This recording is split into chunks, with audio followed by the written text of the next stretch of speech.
Akibat memberi makan buah pisang kepada bayi. Seorang bayi yang baru lahir mempunyai pencernaan yang hanya bisa mencerna air susu ibu saja. Pisang merupakan makanan padat sebagai salah satu sumber energi. Namun, ternyata pisang tersebut tidak cocok bagi bayi baru lahir. Pisang lumat yang diberikan pada bayi baru lahir sulit diproses oleh pencernaan. Pisang masuk melalui mulut bayi ke saluran pencernaan. Di lambung bayi hanya mampu memproses cairan berupa ASI. Pisang tidak dapat diolah oleh lambung sehingga dapat menyebabkan sumbatan pada beberapa kasus.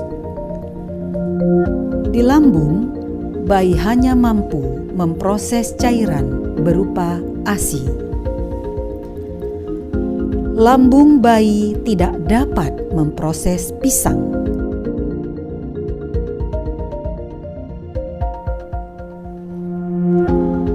Kemudian, pisang mengalir ke usus besar dan usus kecil.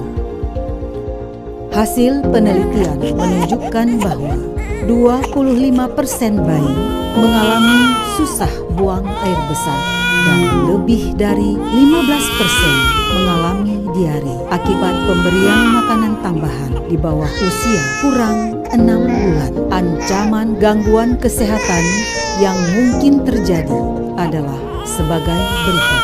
1. Potensi masuknya kuman. 2. Sembelit. 3. Alergi makanan. 4. Obesitas.